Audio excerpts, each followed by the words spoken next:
Good afternoon, students. Myself, Darshika Srivastav. I am from RKG Educational College from B.Ed third semester. आज के session में हम science के एक इम्पॉर्टेंट टॉपिक के बारे में डिस्कशन करेंगे जिसका नाम है मेटल्स और नॉन मेटल्स। यहाँ पर हम मेटल्स की physical properties, chemical properties, non metals की फिजिकल प्रॉपर्टीज, केमिकल प्रॉपर्टीज और पीरियोडिक टेबल में एग्जिस्ट करने वाले मेटेलॉइड्स के बारे में पढ़ेंगे। सो मेटल्स क्या है? पीरियोडिक टेबल में एलिमेंट्स पाए जाते हैं 119 एलिमेंट्स, जिसमें से अप्रॉक्स 93 एलिमेंट्स हमारे मेटल्स होते हैं। इन मेटल्स की कुछ प्रॉपर्टीज होती है। All metals are solid except mercury. Metals are hard except lithium, potassium and sodium. Metals क्या होते हैं? मेटल्स वो एलिमेंट होते हैं हमारे पीरियोडिक टेबल के जिसका एटॉमिक नंबर जो होता है लास्ट शेल का, it will be either 1, 2, 3 or 4, so that they can easily lose their 1 electron, 2 electron, 3 electron or 4 electron and have the valency plus 4 plus 2 plus 3 plus 4 respectively to form a electropositive ion. So the element which forms the electropositive ion are termed as metals. So the metals are solid except mercury, which is liquid at room temperature. All metals are hard except lithium, potassium, sodium. यानी lithium, potassium या sodium जो metals होते हैं वो soft होते हैं, otherwise all metals are hard. Metals have metallic lustre. Metallic lustre term से हम समझते हैं कि उसका शाइन, यानी जितने भी मेटल्स होते हैं उनमें जो शाइन होता है वो बहुत ही ज्यादा होता है। Metals are malleable. Malleable term का मतलब है that it can be beaten into thin sheets. देखते हैं कि जो कोई भी मेटल होता है हम उसकी थिन शीट्स बना सकते हैं, हम उसको अपने पर्पस के अकॉर्डिंग यूज के लिए उसको थिन शीट्स में कन्वर्ट कर सकते हैं। फोर्थ पॉइंट है मेटल्स आर डक्टाइल। डक्टाइल का मतलब है they can be drawn into wires, यानी कोई भी मेटल है लाइक कॉपर है, हम उसको, copper is a metal, no, copper is a metal and we can drawn it into the wires, यानी हम उसे वायर के फॉर्म में कन्वर्ट कर सकते हैं। Metals have high melting point. गैलीलियम and caesium have low melting points. सारे metals जो होते हैं उनका हाई मेल्टिंग पॉइंट होता है, बस गैलीलियम और सीजियम जो मेटल होते हैं उनका लो मेल्टिंग पॉइंट होता है। They melt in the palm of hand, यानी ये जो मेटल्स होते हैं हाथ में लेते ही मेल्ट हो जाते हैं। They have high boiling point. इनका हाई बॉइलिंग पॉइंट इसलिए होता है because they require a high temperature to melt. Metals are good conductor of heat. Why they are good conductors of heat? Because they have ions, electron, which conduct heat and electricity very properly in the metal. Poor conductors are lead and mercury. वो metals जो कि poor conductor है electricity और heat के, they are named as lead and mercury. Some metals are good conductor of electricity as well. Best conductors of electricity are silver and copper. Metal are sonorous. Sonorous का मतलब होता है वो metals जो कि अपने अंदर से साउंड को प्रोड्यूस करे, या फिर हम देखते होंगे किसी भी मेटल पे अगर हम बीट करते हैं उसको तो उस मेटल में से साउंड निकलती है। एग्जाम्पल लेते हैं अगर नॉन मेटल का, या फिर वो मेटल जो गैसेस होती हैं उससे हम बीट करते हैं तो उसमें से आवाज नहीं आती है, तो it is sonorous as well. So ये कुछ प्रॉपर्टीज है मेटल की। अब हम देखते हैं फिजिकल प्रॉपर्टीज नॉन मेटल की। नॉन मेटल वो पीरियोडिक टेबल के एलिमेंट्स होते हैं जो कि पीरियोडिक टेबल में जिनकी वैलेंसी होती है, it can be, they have in last electron, valence shell में इनके 5, 6 या फिर 7 वैलेंस इलेक्ट्रॉन प्रेजेंट होते हैं। एक इलेक्ट्रॉन लेकर ये स्टेबल हो जाते हैं। सो ये नॉन मेटल्स की कैटेगरी में आते हैं। इसके कुछ एग्जांपल्स हैं oxygen, hydrogen, nitrogen etcetera. Except diamond, diamonds all metals are soft. इसके अलावा जितने भी जो नॉन मेटल्स हैं वो सब सॉफ्ट होते हैं। नॉन मेटल्स में भी सॉलिड, लिक्विड और गैसेस। जैसा कि हमने मेटल के केस में देखा, मेटल्स जो होते हैं वो सिर्फ हमारे सॉलिड होते हैं, बट नॉन मेटल्स क्या होते हैं, वो सॉलिड भी हो सकते हैं, लिक्विड भी हो सकते हैं और गैसेस भी हो सकती है। फॉर एग्जांपल सॉलिड अगर मेटल्स की बात, नॉन मेटल्स की बात करें तो उसमें हम देखते हैं कार्बन, सल्फर, फॉस्फोरस। और लिक्विड की बात करें तो लिक्विड जो नॉन मेटल्स होते हैं वो होती है ब्रोमीन, और ऑक्सीजन में हमें पता है hydrogen, nitrogen, these are all the gases which are non metals. अब हमने पीछे देखा सारे मेटल्स क्या थे, हार्ड थे, बट हम यहाँ देखते हैं उसका अपोजिट है, सारे नॉन मेटल्स सॉफ्ट हैं except diamond which is the hardest natural substance. Diamond एक ऐसा मेटल नहीं, एक ऐसा नॉन मेटल है जो कि सबसे ज्यादा हार्डेस्ट है। मेटल की कैटेगरी में भी इतना ज्यादा कोई हार्ड नॉन मेटल नहीं पाया गया है जितना नॉन मेटल की कैटेगरी में हम डायमंड को देखते हैं। थर्ड पॉइंट है non metals do not have lustre. Lustre से मतलब हम समझते हैं लस्टर यानी उसका कोई शाइन नहीं है सिवाय आयोडीन क्रिस्टल के। आयोडीन क्रिस्टल एक ऐसा क्रिस्टल है जिसका खुद का शाइन होता है। Non metals are non malleable. Malleable का मतलब है they can not be drawn into thin sheets, यानी किसी भी नॉन मेटल या फिर गैसेस है ना उसे तो हम शीट्स में ड्रॉ कर नहीं सकते, या फिर जो सॉलिड है कार्बन है इसे भी हम शीट्स में नहीं ड्रॉ कर सकते। जैसे आयरन था, कॉपर था, ये सब थे वो मेटल से, इसे हम शीट्स में ड्रॉ कर पा रहे थे, बट इस केस में हम नॉन मेटल्स को शीट्स में नहीं ड्रॉ कर पाते हैं। Non metals are not ductile. Ductile का मतलब है ड्रॉन इनटू थिन वायर्स। इसे हम वायर के में भी नहीं बना सकते। जैसे कॉपर इलेक्ट्रिसिटी में देखते हैं, बिजली के संचालन के लिए हमारा जो कॉपर के वायर होते हैं और इन सब के वायर हम यूज करते हैं, बट वो क्या होते हैं, वो मेटल के होते हैं। नॉन मेटल में कोई भी वायर या फिर कोई भी ऐसा एलिमेंट नहीं है जिसे हम वायर के फॉर्म में ड्रॉ कर सके। Non metals which are solid and liquid have low boiling point as well as melting point. Melting point और बॉइलिंग पॉइंट वो टेम्परेचर है जिसपे कोई भी सब्सटेंस बॉयल करने लगता है और जिसपे कोई भी सब्सटेंस मेल्ट होता है। तो इनका टेम्परेचर लो है क्योंकि इन्हें बहुत ही कम हीट की जरूरत होती है, जिसपे कम हीट देंगे तो वो फटाक से जल्दी बॉयल भी हो जाएंगे और कम हीट पे वो मेल्ट भी हो जाएंगे। Okay, so they are the bad conductors of heat. Why they are bad conductors of heat? For a substance to be a good conductor, they require electrons, they require positive ions. Conduction के लिए क्या जरूरी होता है, हमने पहले पढ़ा है, कंडक्शन के लिए आयंस रिक्वायर होते हैं, इलेक्ट्रॉन्स रिक्वायर होते हैं, प्रोटॉन रिक्वायर होते हैं। पर नॉन मेटल्स में क्या होता है, इनकी डिफिशियंसी होने की वजह से ये these are the bad conductors. Non metals are not sonorous. Sonorous नहीं होते, क्यों? क्योंकि इनको बीट करने पर या फिर इनको स्लाइड करने पे या कुछ भी करने पे इसमें से आवाजें नहीं आती हैं। नॉन मेटल्स जो होते हैं सब बैड कंडक्टर्स होते हैं एक्सेप्ट ग्रेफाइट। एक्सेप्शंस बहुत इंपॉर्टेंट है इसमें कि कौन सी एक्सेप्शन है जो वो चीज नहीं शो करती, अलग बिहेवियर शो करती है, in spite of being fallen in that category of non metal. So next है हम मेटल की केमिकल प्रॉपर्टीज पे देखेंगे क्या है उसकी केमिकल प्रॉपर्टीज। केमिकल प्रॉपर्टीज से मतलब है उसके केमिकल कंपोजिशन, केमिकल वेरिएशन में अगर कोई भी चेंज आता है तो उसे हम केमिकल प्रॉपर्टीज कहते हैं। सो इसमें है मेटल रिएक्ट्स विद ऑक्सीजन। कोई भी मेटल ऑक्सीजन से रिएक्ट करने के बाद उस मेटल का ऑक्साइड फॉर्म करते हैं। फॉर एग्जांपल मैग्नीशियम, एक सिंपल सा एग्जांपल देखते हैं मैग्नीशियम का। तो मैग्नीशियम अगर हमारे ऑक्सीजन के साथ रिएक्ट करता है, magnesium if it's react with oxygen, कोई भी मेटल अगर ऑक्सीजन के साथ रिएक्ट करता है तो वो क्या बनाता है, उस मेटल का ऑक्साइड। तो हमें उस मेटल का ऑक्साइड मिलता है। यहाँ पे हमने देखा copper, when copper is heated, जब हम कॉपर को हीट करते हैं, it combines with oxygen to give copper oxide. यानी हमने दो मॉलिक्यूल्स लिए कॉपर के, ऑक्सीजन का एक मॉलिक्यूल लिया, तो हमें क्या मिला, two molecules of copper oxide. When aluminium is heated, जब हम एल्यूमिनियम को हीट कर रहे हैं, इट कंबाइंस विथ ऑक्सीजन, ये भी ऑक्सीजन के साथ कंबाइन होकर हमें क्या दे रहा है, एल्यूमिनियम ऑक्साइड। यानी 4 molecules of aluminium combines with 3 molecules of oxygen to give us dialuminium trioxide. Okay, so reaction with water, when it reacts with water, किसी भी मेटल जब वाटर के साथ रिएक्ट करता है तो या तो वो उस मेटल का ऑक्साइड बनाता है, अदरवाइज स्ट्रॉन्ग मेटल होता है तो वो हाइड्रोक्साइड बनाता है while releasing hydrogen.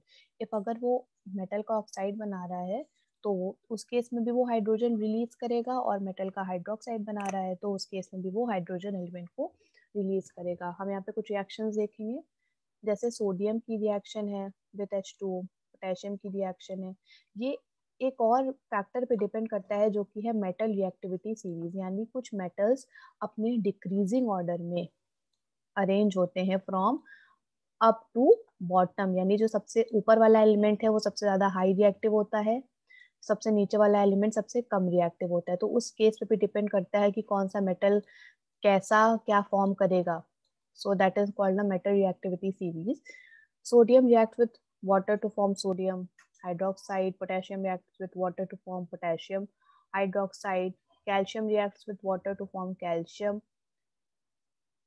hydroxide, aluminum reacts with water to form trialuminium dioxide, and here the case is with iron. हमें पता है आयरन जो है ऑक्सीजन और वाटर के साथ जब रिएक्ट करता है तो उस पर क्या हो जाती है, rust.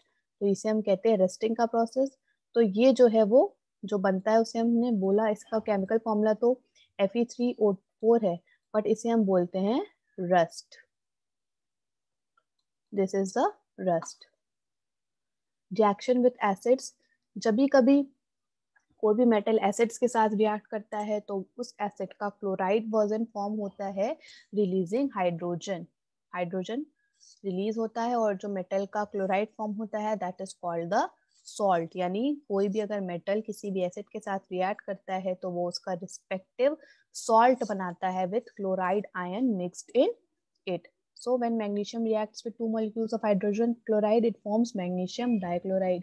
When aluminium reacts with 6 molecules of HCl, it reacts to form AlCl3. When zinc reacts with 2 molecules of HCl, it forms ZnCl2 plus H2.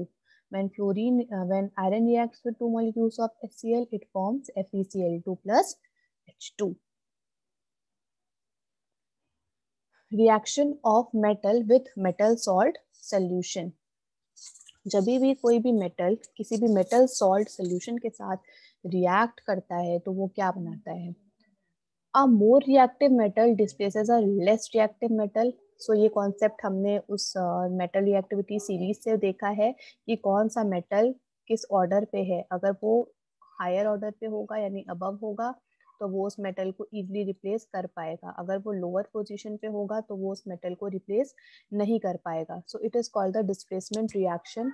When a magnesium displaces copper from the copper sulfate solution, it gives us magnesium sulfate plus copper. When zinc displaces copper from copper sulfate solution, it gives us ZnSO4 plus copper. Magnesium जो है वो copper को इसलिए displace कर पा रहा है क्योंकि वो उस सॉल्यूशन में मैग्नीशियम सल्फेट बना रहा है। जिंक जो है वो डिस्प्लेस कर रहा है कॉपर को from the copper sulphate solution. Iron जो है वो डिस्प्लेस कर रहा है कॉपर को फ्रॉम कॉपर सल्फेट सोल्यूशन। ये जो मैग्नीशियम, जिंक और आयरन है वो कॉपर सल्फेट सोल्यूशन से कॉपर को इसलिए डिस्प्लेस कर पा रहे हैं क्योंकि ये जो है मेटल रिएक्टिविटी सीरीज पे हायर पोजीशन पे होते हैं।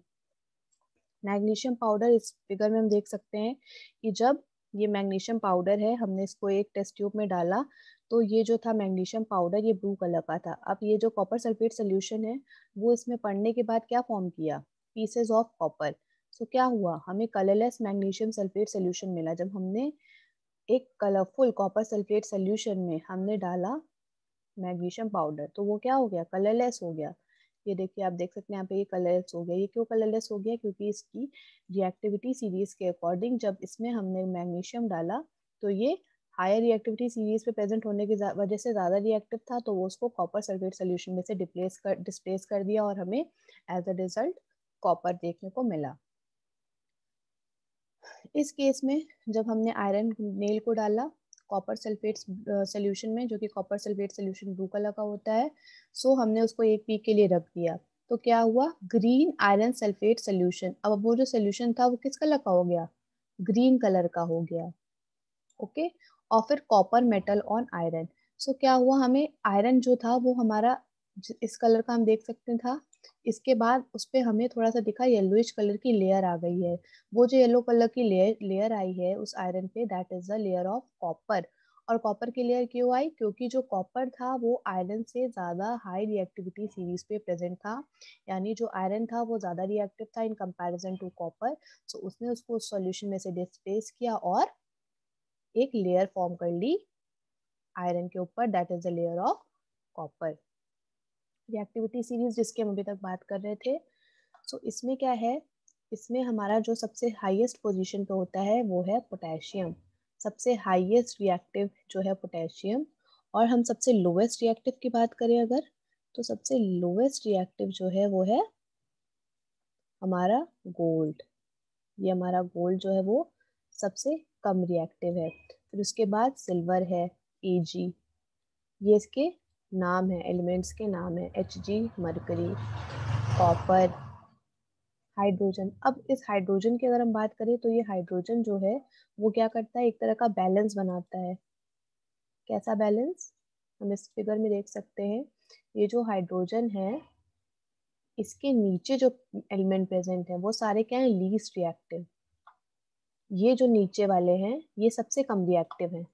हाइड्रोजन के जितने भी ऊपर वाले एलिमेंट्स हैं वो रिएक्टिव तो है बट एक सीरीज में, जैसे पोटेशियम सबसे ज्यादा रिएक्टिव है, सोडियम उससे कम है, कैल्शियम उससे कम है, फिर मैग्नीशियम है, फिर एल्यूमिनियम है, देन जिंक है, फिर आयरन है, लेड है। तो इस ऑर्डर में रिएक्टिविटी डिक्रीज कर रही है। यानी ये कौन से ऑर्डर में है? सबसे ज्यादा है ऊपर और फिर सबसे नीचे वाला कम है। तो ये कौन सा ऑर्डर है? असेंडिंग और descending? This is the descending order. क्यों? क्योंकि यहाँ पे उसकी वो कम हो रही है। सबसे ऊपर वाला है ज्यादा, फिर उसके बाद उससे कम, फिर उससे कम, फिर सबसे कम। So this is the descending order. So metals, when metals are arranged in the decreasing order of their reactivity in a chemical reaction, that is called the reactivity series of that element. So इसे हम reactivity series कहते हैं उस metal की. Next है हमारा chemical properties of non metals. Non metals की क्या केमिकल प्रॉपर्टीज है?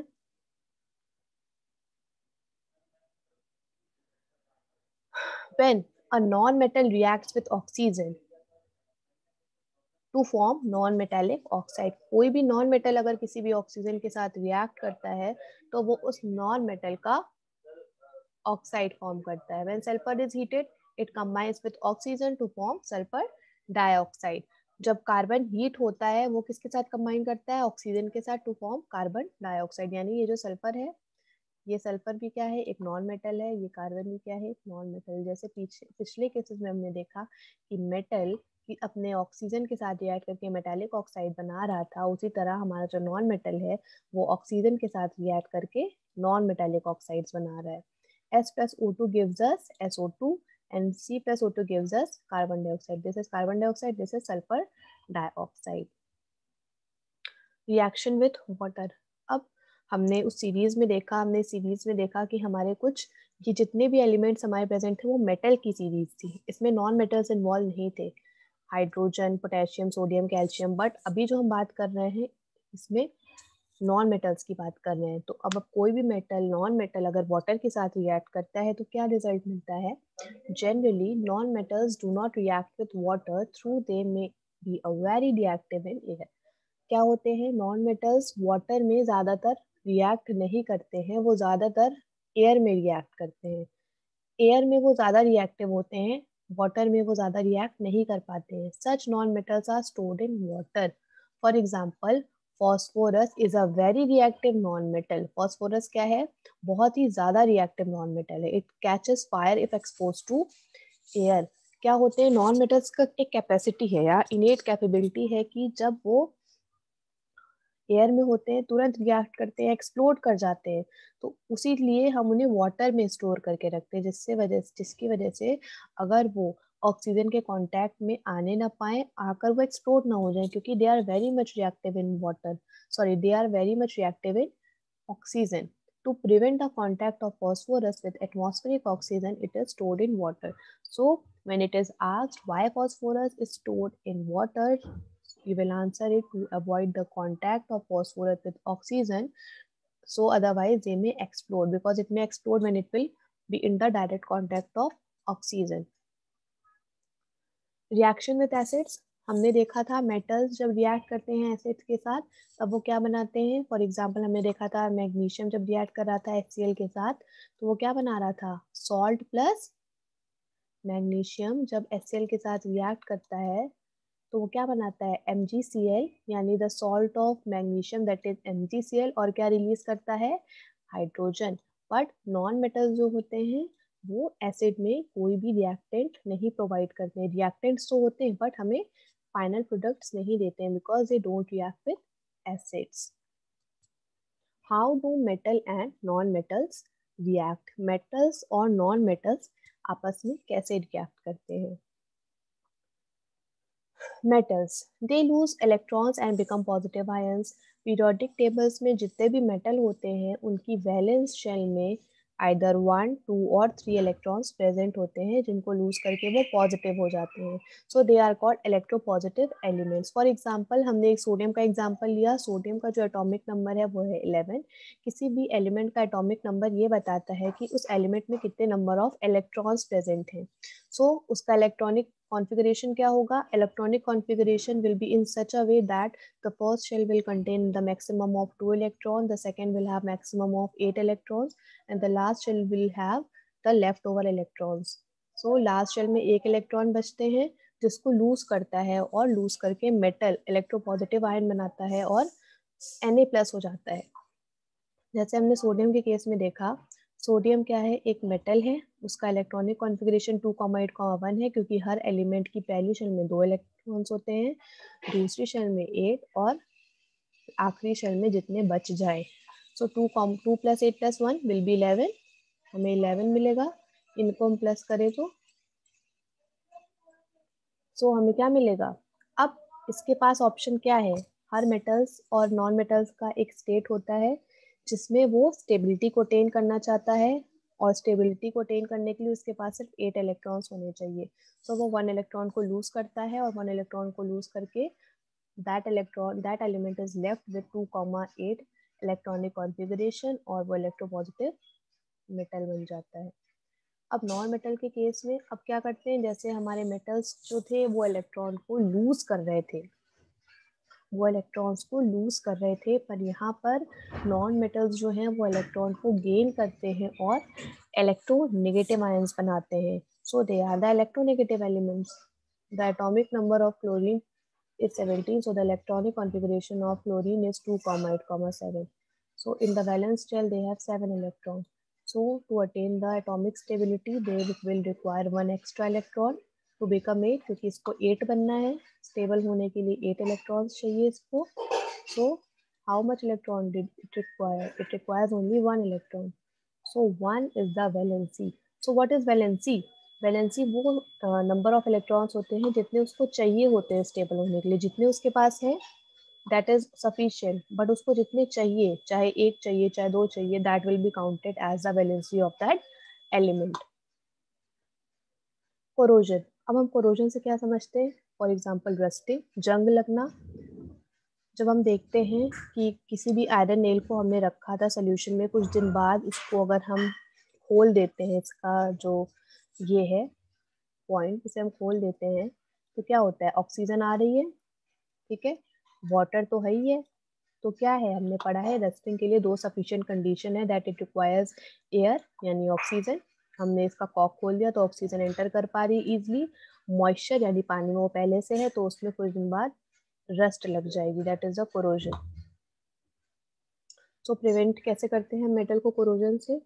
उसको ऊपर पेंट लगा के, ग्रीस करके, उसको गैल्वेनाइजेशन से, टिनिंग से, इलेक्ट्रोप्लेटिंग से या फिर एलॉइंग से।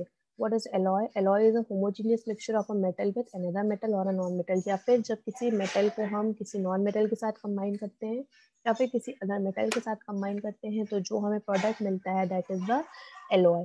फॉर एग्जाम्पल स्टील कैसे बना है? आयरन और कार्बन का कॉम्बिनेशन है। ब्रास कैसे बना है? कॉपर और जिंक का कॉम्बिनेशन है। ब्रॉन्ज कैसे बना है? कॉपर टिन का कॉम्बिनेशन है। If one of the metal is an alloy is mercury, it is called amalgam. अब alloy क्या है? किसी 2 मेटल का, किसी 2 नॉन मेटल का कॉम्बिनेशन है। तो अगर किसी भी एक मेटल को अगर मरकरी होता है तो जो alloy हमें मिलता है उसे हम क्या बोलते हैं? amalgam. So, thank you.